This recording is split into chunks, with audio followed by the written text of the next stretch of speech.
Anies Baswedan pamitan dengan pengurus RT atau RW hingga penggerak PKK, ini pesannya.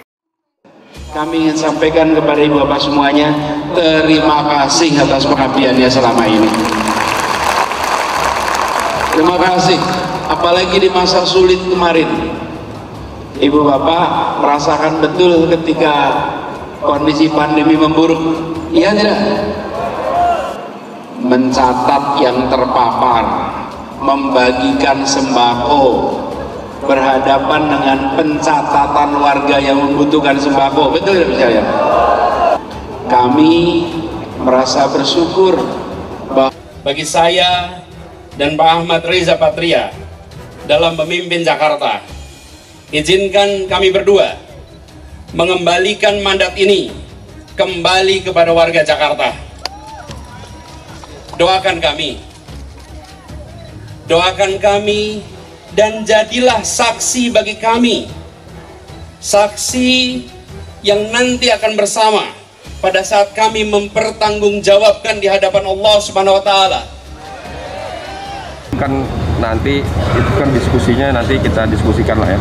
Itu memang kan keinginan dari warga, dari RT sendiri yang baik ya.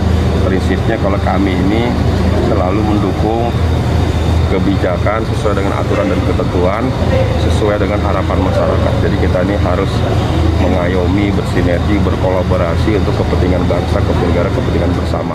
Gubernur DKI Jakarta Anies Baswedan memanfaatkan detik-detik akhir masa jabatan untuk mengadakan silaturahmi bersama sejumlah elemen masyarakat. Anies Baswedan mengajak para pengurus RT, RW, LMK kelurahan, Dewan Kota hingga para pengurus penggerak PKK untuk berpamitan. Orang nomor 1 di DKI Jakarta itu mengungkapkan terima kasih untuk para pengurus tingkat RT, RW hingga kota administrasi yang telah berjuang bersama selama 5 tahun. Tugas Bapak Ibu itu tugas yang bisa dibilang menantang karena jadi pemimpin di level RT atau RW, Dewan Kota, PKK itu ditonton sama masyarakat tiap hari dilihat. Apapun yang dikerjakan ditonton sama masyarakat, kata Anies Baswedan di Eco-Vention Ancol, Pademangan, Jakarta Utara, Sabtu 7 November 2022 lalu.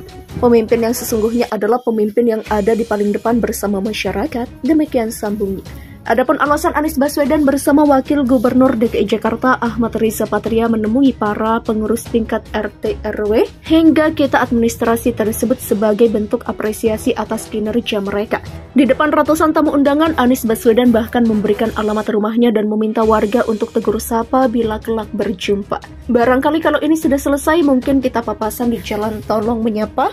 Insya Allah ikatan silaturahmi kita tidak akan putus. Demikian pungkasnya. Selang beberapa hari kemudian, ratusan orang yang berasal dari berbagai daerah di Pulau Jawa menemui Anies Baswedan di rumahnya di Lebak Bulus. Kedatangan mereka disambut langsung Anies Baswedan. Ratusan orang datang dari berbagai pelosok Pulau Jawa, mulai dari Jawa Timur, Jawa Tengah, Yogyakarta, dan Jawa Barat. Mereka tiba di sana jauh sebelum subuh, yakni pukul 3 dini hari. Solihin Nurodin, perwakilan rombongan, menyampaikan maksud kedatangan mereka adalah meminta Anies Baswedan untuk segera bersiap menerima undangan warga di daerah setelah nanti tak lagi menjabat. Warga dari luar Jakarta merindukan sosok pemimpin yang mengayomi dan terbukti konsisten mewujudkan keadilan sosial, ujar Solihin, mewakili aspirasi warga Jabar khususnya Tasikmalaya. Adapun Asmi Majid, perwakilan warga Jateng, menyatakan keprihatinan atas harga kebutuhan pokok yang terus naik, kasus pelanggaran hukum yang dilakukan oleh penegak hukum, lowongan kerja yang kian susah, korupsi oleh para pejabat publik, para petani yang makin berat bertahan melawan praktik mafia impor, dan sebagainya, semakin menegaskan perlunya kehadiran pemimpin yang berpihak pada rakyat.